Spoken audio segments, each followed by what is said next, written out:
존경하는 국민 여러분, 대한민국이 근본적으로 바뀌어야 된다고 생각하시면 확 바꿔주십시오.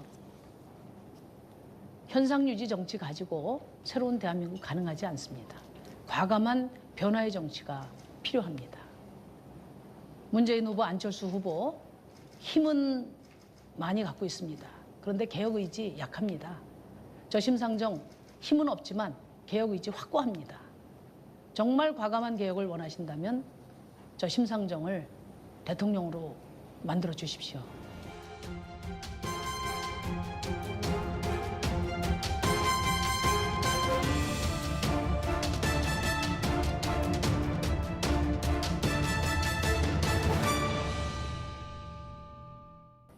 그럼 심상정 후보 박수로 맞아 주십시오.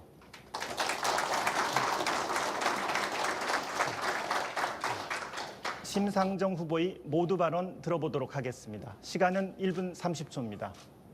존경하는 국민 여러분, 이번 대선 촛불이 만들었습니다.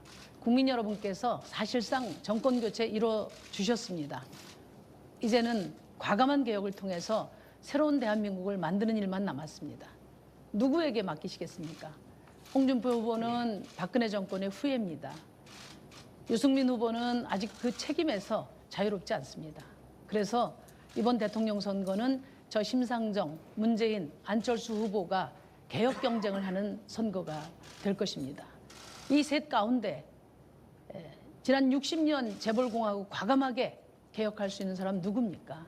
비정규직 없는 사회 책임질 수 있는 후보 누굽니까? 워킹맘들의 고단함, 우리 청년들의 절실함, 그리고 우리 어르신들의 외로움 알뜰하게 챙길 수 있는 후보 누구겠습니까? 저 심상정이 책임지겠습니다. 아니, 그동안 기득권 세력에게 일관되게 맞서 싸운 저 심상정만이 할 수 있는 일입니다. 국민 여러분께 꼭 한 가지 말씀드릴 게 있습니다. 국민 여러분, 사표 없습니다. 저 심상정이 대한민국 개혁의 키를 쥐고 있습니다. 제 지지율이 낮으면 누가 대통령이 되든 쉽게 촛불을 배신할 겁니다. 노동이 당당한 나라, 우리 청년들이 다시 사랑할 수 있는 대한민국 만들 수 있도록 저 심상정에게 소중한 한 표 성원을 부탁드리겠습니다. 감사합니다. 그럼 이제 본격적인 토론 시작하겠습니다. YTN 추은호 해설위원부터 시작합니다. 예, 심 후보님 지금 지지율이 3% 박스권에 갇혀 있습니다. 과거 대선 과정을 보면은 진보 정당의 후보들이 그 득표율이 3%를 넘지를 못했습니다. 이번에는 그 벽을 넘을 수 있을 거라고 보시는지요? 그리고 기대하시는 예상 득표율 몇 % 정도로 예상하고 계십니까? 당연합니다. 저는 아직까지 유권자 여러분들께서 아직 마음 안 정하셨다고 생각합니다. 앞으로 진행될 TV 토론 꼼꼼히 챙겨보면서 누가 확실히 대한민국 개혁할 수 있나 점검하실 거라고 생각을 합니다. 그리고 저는 이제 그동안에 다른 후보들은 당내 경선 때부터 고속도로를 타고 달려왔습니다. 저는 국도 타고 오다가 이제 본선에서 고속도로에 이제 진입했습니다. 그래서 앞으로 속도를 저도 세게 낼 수 있을 것 같습니다. 예, 심 후보님께 국민들이 가장 궁금해하는 것이 과연 완주를 할 것이냐라는 부분인 것 같습니다. 여러 차례 완주하겠다라고 말씀을 하셨는데 그렇지만 지난 2010년 경기지사 경선 과정에서 그리고 선거 과정에서 그리고 지난 대선 과정에서도 중대 사퇴한 그런 기억이 있는데 국민들은 그것을 보고 이번에도 막판에 사퇴하지 않겠느냐라고 이렇게 예상하시는 분들 많습니다. 어떻게 대답하시겠습니까? 이번 대통령 선거는 정권 교체냐 연장이냐를 다투는 선거가 아닙니다. 제가 사퇴할 이유가 전혀 없습니다. 그리고 촛불 시민혁명 과정에서 치르는 대선입니다. 우리 사회의 비정규직 노동자들, 또 워킹맘들, 청년들, 여성들 심상정 거침없이 달려라 이렇게 주문하고 있습니다. 끝까지 완주해서 책임 있게 개혁의 결과를 만들어내겠습니다. 그래도 선거 전 막판을 진행을 되다 보면은 사표 방지 심리가 작동을 할 수도 있습니다. 그래서 지지자들도 전략적 투표에 나설 가능성이 있는데 지지자들 어떻게 설득하실 생각이십니까?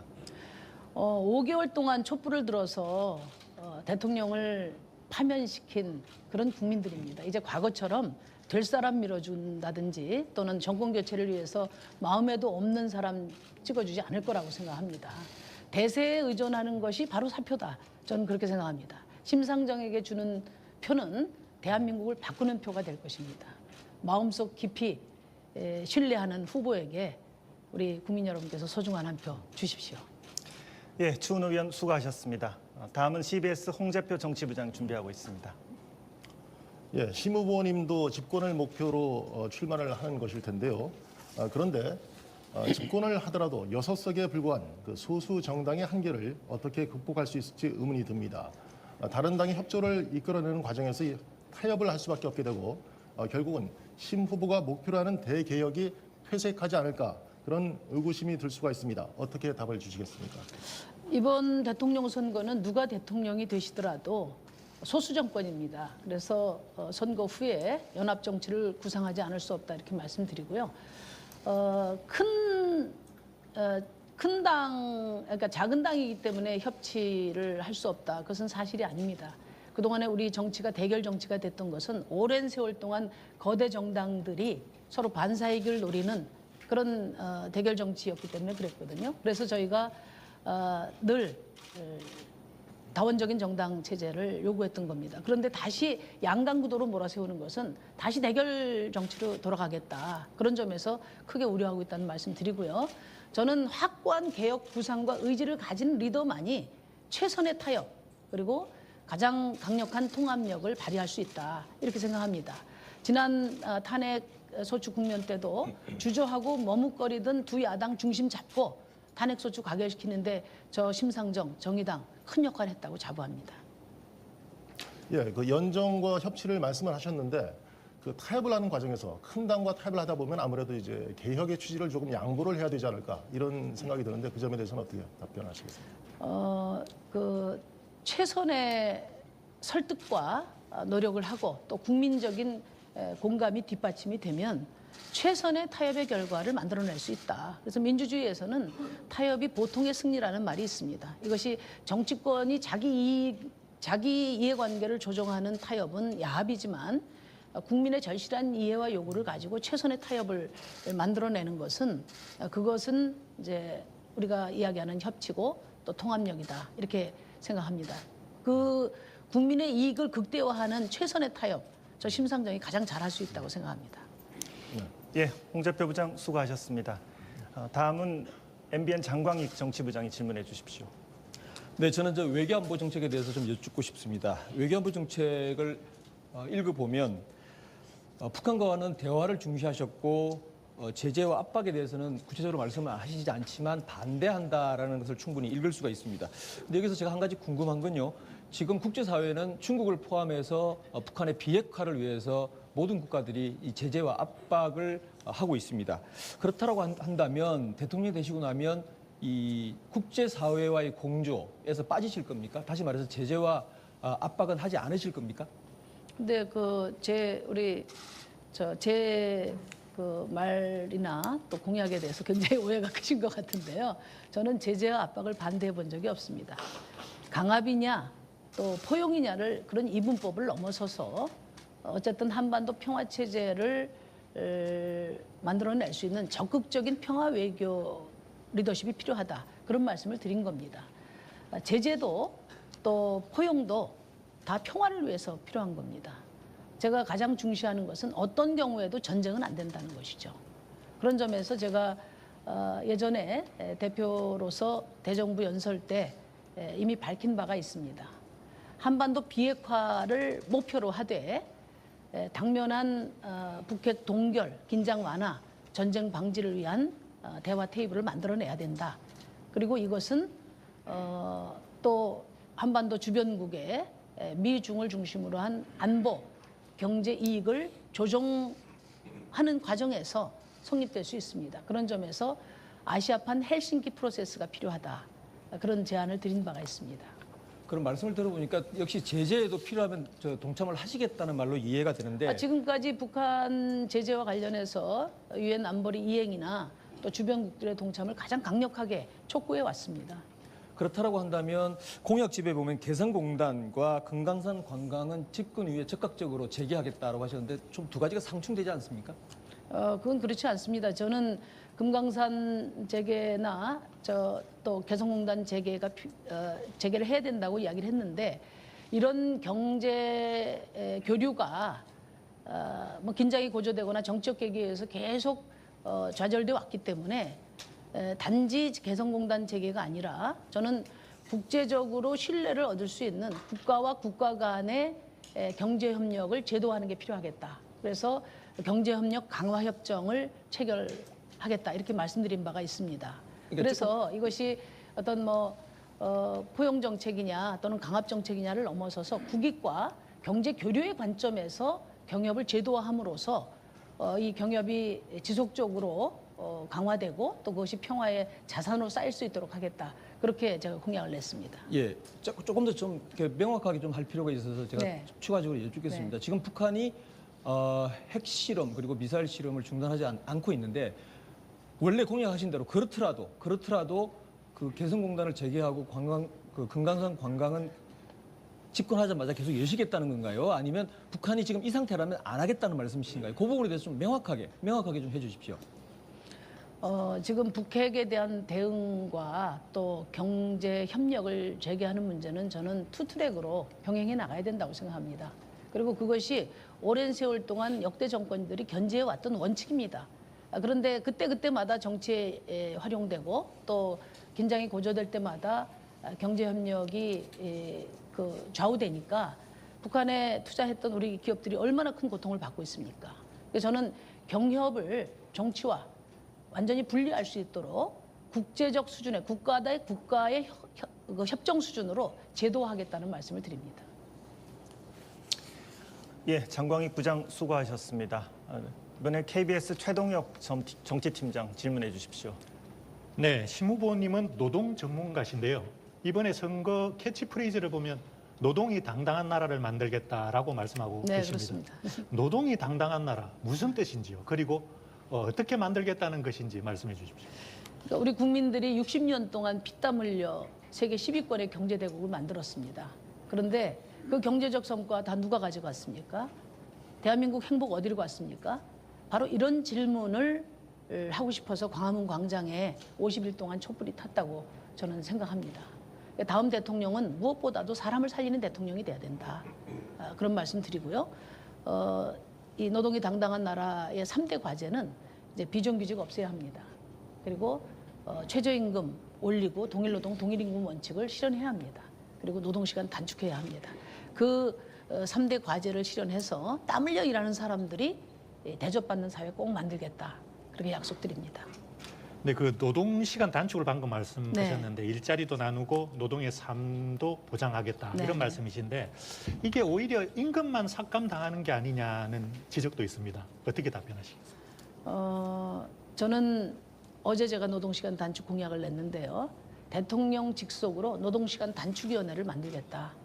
그렇게 말씀드렸고 노동시간 단축에 따른 비용은 기본적으로 대기업, 원청 그리고 프랜차이즈 같은 경우에 본점이 사회적 책임을 1차적으로 하도록 그 비용 부담을 대기업에게 책임을 지도록 하겠다. 그런 말씀 드리고요.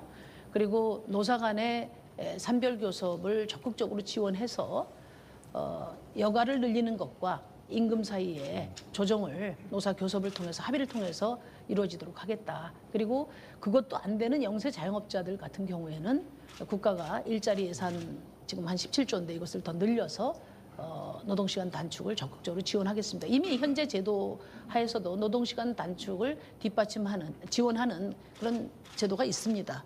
근데 어르신들에 대해서만 지원을 하는데 이제는 모든 국민들을 대상으로 해서 노동시간 단축에 따른 임금 보전을 지원하겠다. 이런 약속을 드립니다. 네, 정교조 관련 질문 하나 드리겠습니다. 지난 15일이었는데 네. 후보께서 정교조 집회에 참석해서 이런 네. 말을 했습니다. 정교조의 당결권과 정치 활동의 자유를 보장하겠다. 그런데 정교조는 지금 법의 노조 문제로 대법원의 판단을 기다리고 있는 상황입니다. 그래서 후보의 이런 발언이 사법부의 판단에 영향을 미칠 수도 있다라는 지적이 있습니다. 네, 어떻게 그건 이제 거꾸로입니다. 전교조가 헌법에 보장된 그 노조권을 인정하지 않기 때문에 정부가 그래서 대법원에 판단을 요청한 겁니다. 제가 대통령이 되면은 헌법대로 전교조 인정할 겁니다. 그리고 지금 해직자들 때문에 법의 노조로 밖에 될 수 없는 이 독소조항 이걸 개정을 할 겁니다. 그러면 원인이 무효가 되기 때문에 대법원 판결 자체가 필요 없어집니다. 그리고 지금 우리가 구성원으로 돼 있는 소속돼 있는 ILO 국제노동기구에서 우리 정부가 해직자를 이유로 전교조를 인정하지 않는 것에 대해서 시정하라고 여러 차례 지금 권고가 오고 있습니다. 예, 최동혁 팀장 수고하셨습니다. 정의당 심상정 후보와 함께하고 있는 한국방송기자클럽 대선 후보 초청 토론 보고 계십니다. 계속해서 SBS 민성기 선임 기자 이어가 주십시오. 네, 국민 월급 300만 원 시대를 열겠다고 공약하셨는데요. 네. 지금 현재 수준이 한 230만 원 정도 되죠, 평균이요. 네, 한 237만 원 정도 됩니다. 그러니까 70만 원 가까이 올려주시겠다는 건데 굉장히 솔깃하긴 합니다. 근데 우리 경제 상황에서 이게 가능할까 의구심이 들기도 합니다. 이 약속 어떻게 지키실 생각이십니까? 아니 충분히 가능합니다. 지금 세계 선진국의 정상들 오바마 전 대통령이나 아베나 메르켈 이런 분들이 가장 지금 저성장 시대에 주력하고 있는 게 뭐냐면 최저임금 인상입니다. 동일노동 동일임금 원칙을 실현하는 것에 주력하고 있습니다. 우리나라도 지금 최저임금을 1만 원까지 올리면 그게 한 209만 원 정도 됩니다. 그리고 동일노동 동일임금을 80% 수준으로 하면 충분히 달성 가능한 목표다 이런 말씀 드리고요. 과거 브라질의 룰라 대통령이 아주 중요한 얘기를 했습니다. 노동자들을 지원하는 것은 비용이라고 하고 재벌 기업을 지원하는 것은 투자라고 한다. 충분히 의지만 가지면 가능한 일이고 세계 최고 불평등한 나라의 이 불평등 해소를 위해서 또 경제 성장, 내수 진작을 위해서 반드시 해야 될 그런 숙제라고 생각을 합니다. 저 아동, 청년, 노인에 대한 기본소득제 실시도 공약하셨는데요. 네. 저 전에 이재명 시장도 비슷한 공약을 한 적이 있죠. 그 이재명식 기본소득제는 연간 한 28조 원이 든다고 지금 얘기가 되고 있었는데 심 후보의 공약에는 얼마 정도가 소요되고 재원은 어떻게 마련하실 생각입니까? 제가 제 기억으로는 아마 이재명 후보 공약은 아마 한 43조 정도 드는 것으로 제가 기억을 하고 있고요. 저는 이제 아동수당 10만 원, 11세까지 그리고 우리 어르신들 30만 원으로 기초연금 드리고 청년들은 제가 독특한 그 방안을 냈는데 아주 그 평가가 좋습니다. 지금 상속증여세라는 세목이 있잖아요. 이게 원래 기회균등 차원에서 만들어진 세목인데 이 상속증여세로 거둔 세수는 만 20세 되는 우리 청년들에게 n분의 1로 해서 사회배당을 해주겠다. 이것을 기본소득의 첫 번째 안으로 제가 제시를 했습니다. 여기다가 암만 열심히 일을 해도 소득을 올릴 수 없는 농민들에게도 기본소득을 주자 해서 토탈 한 27조 정도 되고요. 이 복지를 뭐 이것뿐만 아니라 몇 가지가 더 있는데 복지 예산을 충당하기 위해서 저는 목적세로서 사회복지세를 신설하자 이렇게 말씀을 드렸습니다. 왜냐하면 세금 부담이 워낙에 크지 않습니까? 그렇지만 우리 국민들 다수가 내가 낸 돈이 나의 복지로 돌아온다는 믿음이 있다면 세금을 내겠다. 이런 분들이 절대 다수입니다. 그래서 정부가 책임 있게 뭐뭐뭐를 복지를 실현하겠다 이렇게 약속을 하고 그 용도로만 사용될 수 있는 목적세로서 사회복지세를 매기겠다고 하면 아마 저는 국민들 설득할 수 있을 것이다 이렇게 생각합니다. 예, 민성기 기자 수고하셨습니다. 다음 질문은 제가 좀 드려보겠습니다. 토론 분위기가 너무 무거워서 제가 좀 가벼운 질문을 드리겠습니다. 노동운동을 함께 했던 남편이 내조를 잘하시는 걸로 유명한데요. 또 대학생 아들도 이번 선거운동을 돕고 있는지 궁금합니다. 가족 이야기를 간단히 들려주십시오. 저희 남편이 너무나 열심히 선거운동 해주셔가지고요. 제가 요즘 감동하고 있습니다. 근데 뭐 아내인 저 심상정을 지원하는 것도 있지만 저희 남편 촛불 시민들의 열망을 실현하는 대선이라 너무나 중요하다는 절박감을 가지고 나서고 있다고 저한테 그렇게 말씀해 주셨고요. 아들은 지금 마음속으로 열심히 성원하고 있습니다. 엄마랑 이렇게 엮이는 것을 부담스러워합니다. 다음은 MBN 장광익 정치부장 질문해 주십시오. 저는 그 노조 문제에 관해서 좀 여쭙고 싶습니다. 이번 대선 후보 분들 중에서 어쩌면 노조 문제에 대해서 가장 책임감 있게 대답을 하실 수 있는 분이 아닌가 싶어서 좀 준비해봤는데요. 참고로 국세청이 발표한 지난 2015년도 우리나라 근로자 평균 연봉은 현대차 노조가 받는 것의 절반에도 못 미치고 있습니다. 이러다 보니까 일각에서는 귀족 노조가 아니냐라는 얘기도 합니다. 물론 전 사업장이 그렇지는 않지만 일부 사업장에서는 이런 지적이 나오고 있습니다. 이런 평가에 대해서는 어떻게 생각하십니까? 우선 저는 이제 대기업 노조가 해서는 안 될 일이 몇 가지 있다고 봅니다. 하나는 이제 최근에 취업과 관련해서 아들들, 그러니까 자식들 고용 승계를 하는 거라든지 또는 뭐 노조가 취업 장사를 하는 그런 모습을 일부에서 보였는데 이런 취업 비리 이건 반드시 책임져야 되고 또 취업 특혜 이건 없애야 됩니다. 그거는 뭐 대통령 후보든 노조든 우리 사회에서 용납이 돼서는 안 된다 이렇게 생각합니다. 그런데 우리 사회의 1%와 또 대기업 고임금 노동자들을 동일시해서는 안 된다. 좀 그렇게 생각합니다. 우리 사회의 1%는 대한민국을 쥐락펴락한 세력입니다. 정경유착의 당사자입니다. 그래서 이런 재벌 대기업을 비롯한 우리 사회 1%는 민주화되어야 한다. 이게 저희 생각이고요. 지금 현대자동차를 포함한 대기업 노조, 고임금 노동자들은 앞으로 노동시간 단축, 비정규직 문제, 또 불평등 해소 과정에서 재분배 과정에서 필요한 사회적 책임을 해야 될 겁니다. 만약에 그게 필요하면은 제가 설득에 나서겠습니다. 그 한국자동차산업협회의 그 통계를 보면요. 지난해 우리 국내에서 생산된 자동차 생산 대수가 422만 명입니다. 근데 해외에서 생산된 자동차가 465만 대입니다. 이거 매년 해외에서 생산되는 대수가 매년 늘어나고 있습니다. 기업들이 이 노조의 어떤 이 강성 노조의 그게 좀 압박감을 느껴서 사업장을 자꾸 해외로 옮기려고 한다라고 얘기를 하고 있습니다. 어떻게 생각하십니까? 이 기업들이 노조 문제 때문에 해외로 사업장을 옮기려고 하는 이 부분에 대해서 조금 이해는 하십니까? 저는 노조 때문에 해외로 옮긴다는 것은 사실이 아니다 이렇게 생각합니다. 거기에 수요가 있고 거기에 시장이 있기 때문에 기업들이 가는 것입니다. 그리고 현대자동차가 고임금을 받고 있지만 저 공짜로 받고 있다고 생각하지 않습니다. 저도 현대자동차 자주 가보지만 정말 헌신적으로 일하고 있습니다. 이제는 어느 정도 먹고 살만 하기 때문에 비정규직 문제라든지 또 사회적 책임에 앞장서는 노조가 돼야 된다.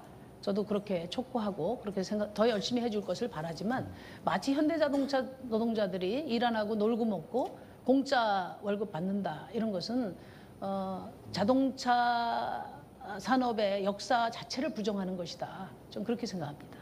예, 제가 현대자동차 예를 든 것은 이제 현대자동차가 그 후보님의 가장 강력한 지지 기반인 민주노총에서 그래도 가장 대표적인 사업장이기 때문에 그런데요. 한 가지만 더 여쭙겠습니다. 네네.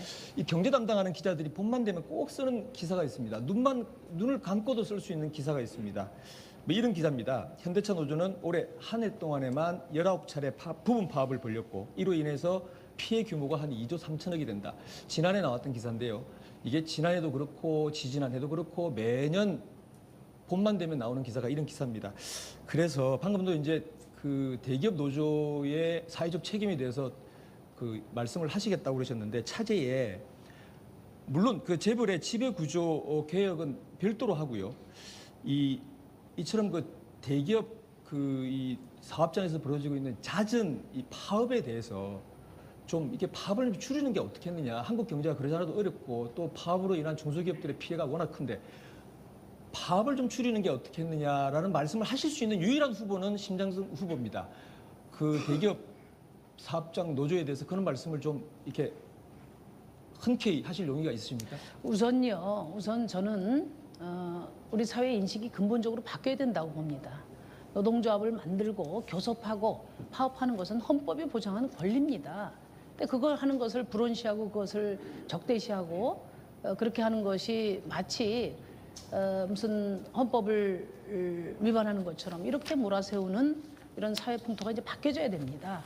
지금 세계에서 OECD 국가 중에 우리 대한민국 노동자들이 가장 장시간 노동하고 비정규직이 제일 많고 저임금 노동자들이 제일 많고 또 중대 재해 불패의 일입니다. 이런 노동자들의 현실을 개선하도록 헌법이 노동자들에게 준 권리가 바로 노동조합입니다. 그 점에 대해서 저는 편견을 이제는 벗어야 된다 이런 말씀을 드리고요. 대기업 노조가 명심해야 될 것은 그렇게 노동권, 헌법상에 보장된 노동권을 행사하는 것은 좋은데 그러나 현대자동차 사내 하청부터 시작해서 1, 2차, 3차 밴드 하청 노동자들이 굉장히 많습니다. 이 하청 노동자들이 함께 번 돈입니다. 그렇기 때문에 하청 노동자들 비정규직과 함께 나누는 그런 노동 내부에서의 그 조정 또 연대 이런 것들을 적극적으로 해달라는 그런 당부를 드립니다. 현대자동차가 그만큼 노사 협력해서 돈을 많이 벌었기 때문에 요구하는 것이지 무슨 빚내서 또는 또 회사 망하라고 요구하는 건 아니거든요. 자신들이 열심히 일한 성과에 대해서는 나눌 권리가 있다고 저는 생각합니다. 그것을 존중하는 것이 또 자본주의 국가고 이 자본주의가 지속 가능할 수 있는 전제 조건이다. 저는 그렇게 생각합니다. 네, 장광익 부장 수고하셨습니다. 다음은 CBS 홍재표 정치부장 순서입니다. 네, 후보님. 그 사교육비 문제에 대한 질문을 좀 드리겠습니다. 과도한 사교육비가 이제 망국적 폐해로까지 지적이 되고 있는데요. 지금 후보님의 공약을 보면은 그 사교육비 절감에 대해서는 조금 미흡하지 않나 하는 제 개인적인 느낌입니다. 이번 대선 과정에서 아주 파격적인 사교육비 방안을 이제 들고 나왔던 후보가 있는데요. 예비 후보였습니다만은 바른정당의 남경필 경기지사 같은 경우에 그 국민 투표를 통해서 사교육을 아예 금지시키자 이런 파격적인 제안을 한 적이 있었습니다. 좀 급진적이긴 하지만 워낙에 그 폐해가 심하다 보니까 심정적인 호응은 컸던 것 같습니다. 정의당 후보로서 이런 파격적인 어떤 대책을 내놓으실 의향이 없으신지요? 그 사교육 근절 방안이 그동안에 많이 나왔습니다만 그 위헌으로 판결됐기 때문에 뭐 이렇게 즉자적인 대응을 하는 방책은 쉽지 않습니다. 그리고 무엇보다도 학벌 사회, 경쟁 교육 체제가 사라지지 않는 한 사교육은 무슨 수를 쓰더라도 저는 유지될 수밖에 없어요. 왜냐하면 내 자식이 경쟁에서 밀리면 안 되기 때문에 거의 그 죄수의 딜레마 같은 상황이 지금 되고 있는 겁니다. 그래서 저는 그것을 사교육을 막는 대책이 아니라 사교육이 필요 없는 근본적인 개혁에 방점을 두고 이번에 공약을 냈다는 말씀드립니다. 사교육을 근본적으로 없애는 것은 고등학교 과정에서 좋은 직업이 안내되고 그래서 사회경제적으로 존중받을 수 있는 일자리를 찾을 수 있다면은 굳이 대학 가는데 목숨 걸 일이 없지 않습니까? 그런 점에서 마이스터고 저는 이명박 대통령의 유일하게 잘한 일이 이 마이스터고라고 생각하는데요. 마이스터고 수준의 마이스터고 이상으로 그 수준 이상의 직업학교를 대대적으로 육성하고 정부가 집중적으로 투자해서 고등학교만 나오더라도 자기 개성도 살리고 또 경제적으로도 여유가 있는 직장을 얻을 수 있도록 그 교육 시스템을 아예 바꾸겠습니다. 그렇게 되고 나중에 필요하면 선취업 후 진학을 할 수 있도록 대학을 열린 평생교육 체제로 만들겠다. 그렇게 하면 무슨 과잉 경쟁이 당연히 사라지지 않겠습니까? 제가 거기에 방점을 둔 가장 파격적인 안을 낸 후보라고 저는 감히 말씀드리고 싶습니다. 네. 그 근본 처방에 방점을 주셨다 하는데 이제 대증요법도 같이 하면 더 좋지 않을까 생각이 듭니다. 그러니까 대증요법과 관련해서는 네. 지금 이제 그 수능 절대평가제도를 제가 약속을 했습니다. 네. 지금 이제 수학이 남아 있는데요. 절대평가제도로 하게 되면 아마 사교육 유인이 많이 줄어들 겁니다. 네. 그 제가 말씀드린 거는 대증요법 중에 하나가 이제 위헌 판결을 좀 극복을 할 수 있지 않을까. 아이디어로서 국민 투표에 붙여서 위헌 여부 시비를 이제 극복하는 방안에 대해서는 어떻게 생각하십니까? 정부가 사교육을 안 해도 될 근본적인 해법을 제시하는 데는 소홀하면서 국민들한테 사교육 안 하겠다는 그 강요를 하는 방식이라고 저는 봅니다. 성공하기 어렵다고 생각합니다. 알겠습니다. 한 가지 더 질문을 드리면요. 공약 중에 이제 눈에 띄는 것 중에 하나가 이제 학력 학벌 차별 금지법 그리고 국공립대 등록금 전액 무상 정책입니다. 취지가 매우 좋은데 이제 어떤 현실성의 문제가 좀 있을 것 같습니다. 이 차별 금지를 어떻게 할 것인가, 실행을 할 것인가 하는 문제, 그리고 차이와 차별에 대한 구분을 또 어떻게 할 것인가. 또 등록금 문제의 경우도 이제 재원 조달 문제가 있습니다만은 또 우리 사회에서는 그 정서상 그 수혜자 부담 원칙에 대한 그런 정서가 좀 있습니다. 이런 것들을 극복을 해야 되는데 등록금 제로, 즉 전혀 받지 않겠다는 것은 좀 과도하지 않은가, 뭐 이런 지적이 있을 수 있습니다. 어떻게 답변하시겠습니까? 그 대학 등록금에 대해서 반값 등록금 요구가 그동안에 많았습니다. 그래서 박근혜 대통령도 반값 등록금을 수용을 했어요. 그래서 그 장학금 제도로 했죠. 근데 사실상 반값이 아니고 반의 반값밖에는 안 됐습니다만 한 4조 정도 투입해서 장학 제도를 유지를 했습니다.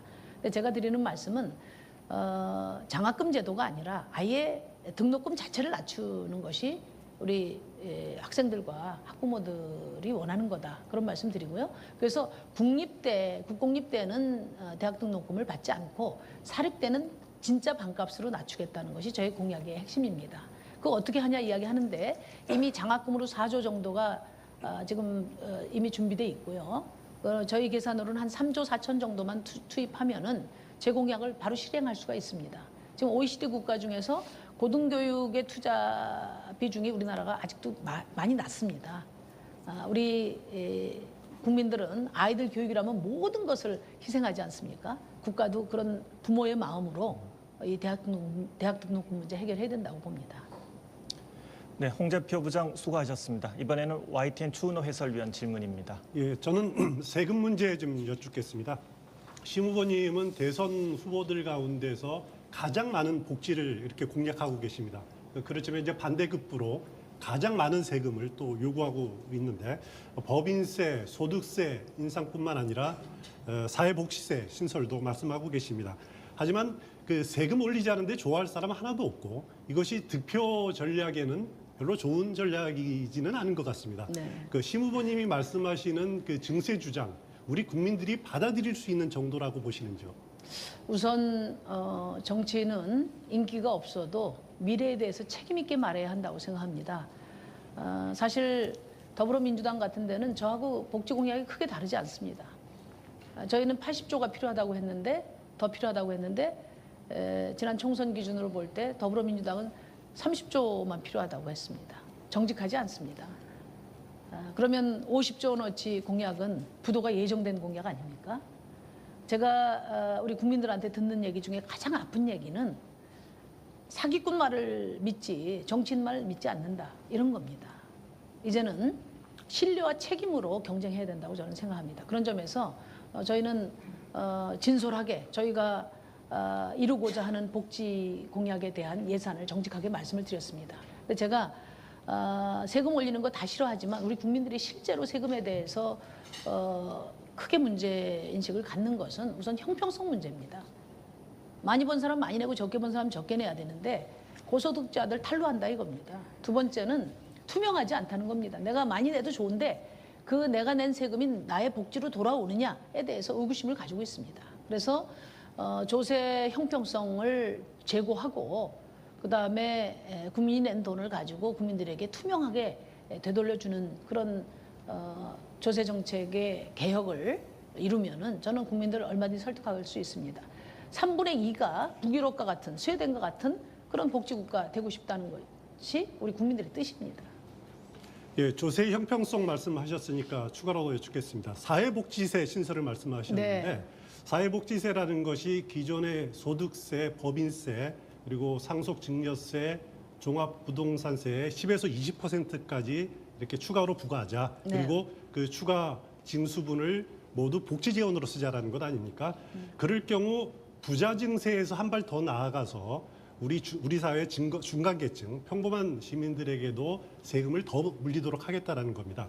하지만은 그 유리지갑이라고 하는 직장인들 조세 저항 그 예상해 볼 수 있는데요. 뭐냐면은 지금 우리 그 납세자들 근로소득세 내는 납세자들의 48%가 면세, 그 전혀 세금을 한 푼도 안 내고 있습니다. 이 직장인들 그러면 내가 내는 세금이 나의 복지로 돌아가는 것이 아니라 내가 내는 세금이 다 나눠 먹는 것 아니냐, 이런 식의 생각을 가질 수도 있고 세금을 내는 사람만 더 내는 것 아니냐라는 형평성의 문제가 나올 수도 있습니다. 이 부분은 어떻게 설명하시겠습니까? 저는 우선 지금 소득세 관련해서 면세점이 너무 높다 이렇게 생각합니다. 아무리 그 어려운 비정규직 노동자라 하더라도 월 5,000원, 10,000원이거든요. 그 정도 세금 내야 된다고 봅니다. 보편 증세 필요하다고 생각하고요. 그것은 내고 낼 건 내고 또 더 큰 복지를 또 누리는 그런 권리와 의무를 함께 실현하는 그런 복지 전략이 돼야 된다고 저는 생각을 하고요. 제가 사회복지세를 말씀드린 것은 아까도 말씀드린 것처럼 목적세로 말씀드린 겁니다. 우리 대한민국 역사는 그 시대 정신에 절실한 세목을 목적세로 그 매겨왔던 그 전례가 있습니다. 70년대 방위세가 그렇고요, 교육세가 그렇고 또 농어촌 특별세가 그렇습니다. 그리고 우리 국민들에게도 익숙합니다. 아무리 좋은 복지라 하더라도 국민들의 동의가 있어야 되는데 제가 이해하는 우리 국민들의 복지 증세에 대한 생각은 무조건 하지 말라는 것이 아니라 내가 낸 것이 정확하게 나의 복지로 돌아온다고 한다면 내가 낼 용의가 있다는 것입니다. 그런 점에서 이 사회복지세, 목적세는 국민들에게 저는 큰 공감을 얻을 수 있다. 제가 대통령이 되면 책임 있게 설득해서 조세 행정도 투명하게 하고 우리 국민들이 복지도 누릴 수 있도록 그렇게 하겠습니다. 네, 추은호 의원 수고하셨습니다. 다음은 SBS 민성기 선임 기자 질문해 주십시오. 개헌과 함께 그 선거제도를 개편해서 연동형 비례대표제를 도입해야 된다고 주장하고 계시는데요. 이게 뭐 개헌의 전제 조건처럼 읽히기도 합니다. 그래서 왜 이걸 주장하시는지 그 이유가 궁금하고요. 만약 다른 정당의 반대로 이게 도입이 무산될 경우에는 개헌 논의에 어떤 입장을 취하실지도 미리 말씀해 주십시오. 선거제도 개혁 없는 개헌, 특히 권력구조 개편은 그것은 당연히 반대합니다. 그것은 주권자들을 위한 개헌이 아니고 정치 세력들의 나눠먹기로 귀결되는 개헌이다. 저는 단연코 그렇게 말씀드립니다. 지금 권력구조와 관련해서 정치권에서 이야기되고 있는 것은 제왕적 대통령제의 권한을 국회로, 의회로 나누는 그런 이원집정부제가 주로 많이 이야기가 되고 있습니다. 근데 국회의 권력을 나누는 문제에 대해서 우리 국민들은 지금 마음을 못 정하고 있습니다. 왜냐하면 국회가 5천만 국민을 제대로 대변하고 있지 못하기 때문에 그렇습니다. 국회가 민심 그대로 국회가 되고 그래서 국민들이 국회를 신뢰할 때 이원집정부제도 가능하고 내각책임제도 가능하다고 봅니다. 그러니까 권력구조 개편을 위한 개헌의 대전제는 국회를 바꿔야 된다. 국회를 바꾸려면 지금처럼 승자독식 선거제도 바꿔야 한다. 저희 정의당이 지난 총선에서 7%를 얻었습니다. 7%는 라는 것은 우리 국민들이 정의당이 7%의 영향력은 행사해라 이렇게 권한을 주신 건데요. 그러려면 300석 국회의원 중에 한 21석은 확보를 해야 7%의 영향력을 행사할 수 있는 겁니다. 근데 저희 6석밖에 못 얻었습니다. 선거제도 때문입니다. 7%를 가지고도 독일식 정당 명부 비례대표제였다면 우리 정의당 교섭단체 됐습니다. 지금 그러면 아마 제1야당에 충분히 도전할 수 있는 힘을 가졌을 겁니다. 그 대선 후보들의 입장을 보면 그러니까 내년 지방선거 때 개헌이 이루어질 가능성이 지금 높다고 관측이 되는데요. 그러면 새로 헌법이 바뀌면 새 헌법의 시행 시기는 언제가 가장 적당하다고 생각하십니까? 며칠 전에 이제 국회 개헌 특위에서 대선 주자들을 초청을 해서 개헌에 대한 입장을 들었는데 그때 말씀하시는 거 보니까 다 2018년 지방선거 때 개헌 국민투표를 하자. 이건 일치된 것 같습니다. 근데 개헌안이 어떤 안으로 확정되느냐에 따라서 시행 시기에 대한 논점이 좀 달라질 수 있는데요. 국회에 의회의 권력을 분점하는 형태의 그런 개헌안이 통과가 된다면 아마 2020년 국회의원 선거 또 2022년 대통령 선거 중에 하나 선택을 해야 될 것입니다. 제가 대통령이 되면 저는 대통령 임기를 단축해서 2020년도에 새롭게 개정된 선거법 또 새로운 헌법으로 대통령 선거 또 국회의원 선거를 치르겠습니다. 그런데 이 대통령 임기 단축을 이 지금 대선에 어떤 정치 공세의 방편으로 이렇게 활용하는 것은 저는 반대합니다. 짧은 질문 하나 더 드리겠습니다. 네. 권력 구조 말고 개헌 논의 과정에서 이거는 반드시 고쳐야 되겠다 하는 부분이 있으면 한 가지만 들어주시죠. 뭐 지금 우리 대한민국에 가장 지금 시급한 것은 불평등 해소입니다. 차별 해소입니다. 불평등과 차별을 해소할 수 있는 국민의 기본권 강화, 이것이 이번 개헌에 저희가 방점을 두고 있는 부분입니다. 네, 민성기 기자 수고하셨습니다. 이번엔 제가 질문 드리겠습니다. 17대 국회에 처음 들어오셨을 때 당시 진보정당인 민주노동당 의석이 10석이었습니다.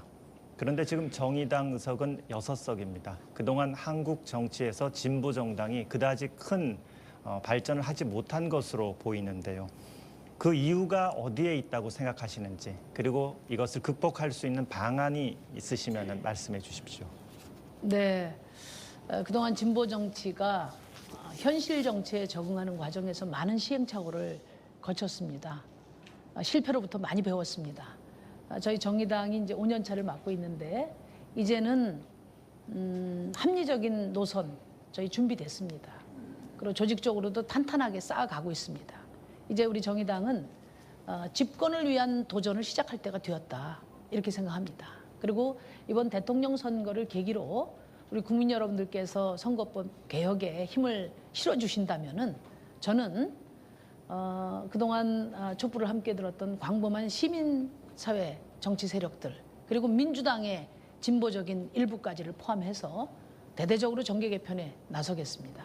그래서 바뀐 선거법으로 치르는 2020년도에는 저희 진보 정당이 수권 정당으로 발돋움할 수 있도록 과감한 그런 정치 로드맵을 저희 갖고 있다는 말씀을 드립니다. 국민 여러분께서 많이 좀 도와주시기 바랍니다. 예, 말씀 잘 들었습니다. 제가 질문 한 가지 이어서 드리겠습니다. 옛 통진당 김선동 전 의원이 민중연합당 후보로 나서면서 이번 대선에서 이른바 진보정당 후보가 2명이 됐습니다. 혹시 연대나 통합 필요성 느끼지는 않으시는지요? 고려하지 않고 있습니다. 아마 우리 유권자들께서 잘 판단해 주시리라고 믿습니다. 최순실 사태 이후에 대통령의 소통 문제가 지적되고 있는데요. 그래서 청와대 집무실을 광화문 집무실로 옮기겠다는 후보도 나오고 있는 실정입니다. 네. 국민과의 소통, 언론과의 소통에 대한 후보님의 생각을 말씀해 주십시오. 제가 대통령이 되면 주 1회 공개된 생방송으로 공개되는 언론 브리핑을 하겠습니다. 물론 어떤 질문에도 성역이 없습니다. 저는 이전에 박근혜 전 대통령이 기자회견을 하면서 질문 하나 받지 않는 이런 불통의 정치가 결국 파면을 불러왔다고 생각합니다. 대통령이 무슨 생각을 하고 또 어떤 일을 하는지 우리 국민들은 알아야 될 권리가 있습니다. 매주 직접 브리핑하도록 하겠습니다. 네, 이번에는 MBN 장광익 정치부장 질문해 주십시오. 네, 군 정책에 대해서 한 가지 더 여쭤보겠습니다. 2025년까지 군 병력을 간부 20만 명, 병사 20만 명, 그래서 40만 명으로 줄이겠다라고 하셨는데요. 이걸 꼼꼼히 보면 병사 같은 경우는 이 모병제에 의해서 10만 명을 충원을 하고 그리고 징병제에 의해서 10만 명을 충원하는 걸로 되어 있습니다. 이 징병제로 모으는 10만 명의 군 복무기간이 후보님께서 복무기간을 6개월로 하시겠다고 약속을 하셨습니다. 아마 제가 기억하기로 역대 대통령 후보 중에서 가장 짧은 복무기간을 약속하신 후보가 아닌가 싶은데 이 6개월이라고 하면요. 요즘같이 아무리 후방에 배치하더라도 이 전쟁의 전후방이 없는 상황에서 6개월이라고 하면 이 군대를 갔다 오신 분들은 이 총이라도 제대로 쏠 수 있나? 라는 생각이 좀 듭니다. 6개월로 제시하신 이게 근거가 있으신가요? 예, 굉장히 많은 오해를 갖고 계신데요. 우선 제가 낸 공약은 2025년에 2022년부터 인구 절벽 상황이 옵니다. 그러니까 현재의 군을 유지할 수가 없습니다. 그래서 정부도 2022년까지 52만 명으로 줄이겠다 이렇게 하는데요. 저는 20만 간부, 20만 장병, 그리고 또 10만 직업 예비군제를 도입해서 사실상 50만 강군을 만들겠다 이런 얘기인데요. 인구절벽 시대에 또 인공지능 시대에 걸맞게 자율지능형 군대로 강군을 만들겠다는 플랜입니다. 그동안에 이 군 개혁에 대한 논의는 뭐 시기를 얼마나 숫자를 얼마나 줄이냐 또 무슨 복무 기간을 얼마나 단축하냐 이런 식의 논의에 집중이 됐었는데 청년 절벽 시대를 맞이하는 이 상황에 어떻게 군이 대비하면서 장병수를 줄일 수밖에 없는 상황이거든요. 그 줄일 수밖에 없는 상황에 어떻게 강군을 유지할 것인가 이것이 군 개혁의 핵심 과제라고 봅니다. 저는 지금 전방에 한 10만 명을 아주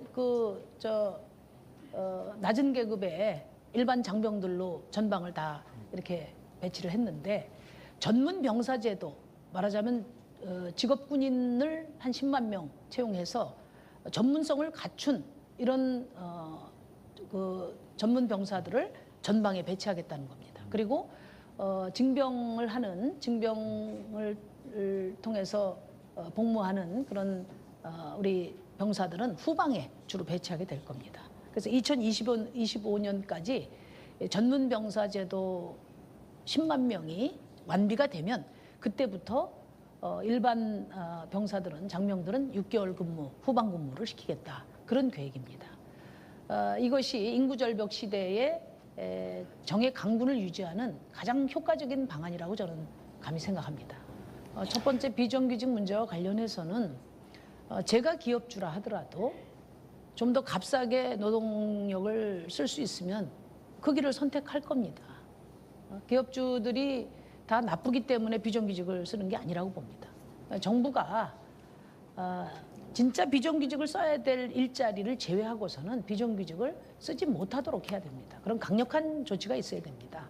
비정규직은 또 다른 고용 형태가 아닙니다. 또 다른 사회경제적 신분이 되었습니다. 이제 비정규직 빨리 정규직화해야 됩니다. 그 강력한 방안을 내놨고요. 그래서 사용사유 제한이라고 하는 비정규직 사용의 입구를 막는 그런 강력한 공약을 했고요. 그다음에 청년 고용과 관련해서는 청년들이 가장 원하는 일자리가 공기업, 대기업입니다. 그리고 공기업, 대기업이 가장 여력이 있습니다. 그래서 한시적으로 공기업과 대기업에서는 5%에 해당하는 청년 고용을 책임지도록 하는 특별법을 제가 계속 요구하고 있습니다. 네, 이번에는 CBS 홍재표 정치부장 질문 하나 더 해주시죠. 네, 시간이 될지는 모르겠습니다만은 마이크 펜스 미국 부통령이 어제 그 한미 FTA 개정을 시사했습니다. FTA에 대해서는 부정적인 입장을 이제 갖고 있었는데요. 이제 간단하게 좀 말씀을 좀 부탁드리겠습니다. 한미 FTA 개정은 우리 입장에서도 적극적으로 임해야 한다고 생각합니다. 무역 수지가 5년 동안 적자가 2배다. 마이크 펜스가 그렇게 말씀하셨는데 그와 거꾸로 된 자료도 얼마든지 있습니다. 그 준비는 우리가 철저히 하면 될 것 같고요. 저희가 원래 한미 FTA를 비판하고 반대했던 핵심은 무역 수지 문제가 아니고 우리 국민들의 삶을 지키고 보호하는 데 써야 할 우리 정부의 정책 주권이 훼손돼서는 안 된다는 거였습니다. 투자자 국가 소송제라든지 또는 지금 우리가 대형마트 규제하는데 여러 제도 개선을 하는데 이게 한미 FTA에 저촉이 된다. 지방에서 우리 주민들을 위한 복지를 해야 되는데 이게 또 지방 조례를 제정하는 것도 이게 한미 FTA에 저촉이 된다. 또 심지어는 미세먼지 대책을 지금 많이 이야기를 하고 있는데 그 미세먼지 대책도 한미 FTA에 저촉이 된다. 이런 우리 정책 주권마저 제약당하는 이런 독소 조항이 있기 때문에 저희가 한미 FTA를 반대한 겁니다. 이번 그 한미 FTA 재협상이 이루어지게 될 때 우리가 철저히 준비해서 농업 분야나 서비스 분야 이런 부분에 대해서도 불공정한 불이익을 받는 그런 협상 내용을 개정을 해야 되고요. 특히 지금 투자자 국가 소송제라든지 레치 조항이라든지 이런 우리 정부의 정책 주권을 훼손하는 이런 조항들은 반드시 고쳐야 된다. 저는 그렇게 생각합니다. 네, 이제 마지막 질문이 될 것 같은데요. YTN 추은호 해설위원 짧게 질문해 주십시오. 예, 북한이 만약에 대륙간 탄도미사일 ICBM 사정거리를 늘리기 위해서 시험 발사를 하는 과정에서 우리 영공을 침배한다면은 만약에 대통령이 되셨을 때 요격 명령을 내리실 겁니까? ICBM은 한반도를 넘어서는 말하자면 미국을 향한 것입니다. 그렇기 때문에 그것은 한미 간에 공조가 이루어져야 될 사항이라고 봅니다. 네, 수고하셨습니다. 마지막으로 심상정 후보께 국민들에게 하실 말씀 정리할 수 있도록 마무리 발언 30초 드리겠습니다. 존경하는 국민 여러분, 대한민국이 근본적으로 바뀌어야 된다고 생각하시면 확 바꿔주십시오. 현상유지 정치 가지고 새로운 대한민국 가능하지 않습니다. 과감한 변화의 정치가 필요합니다.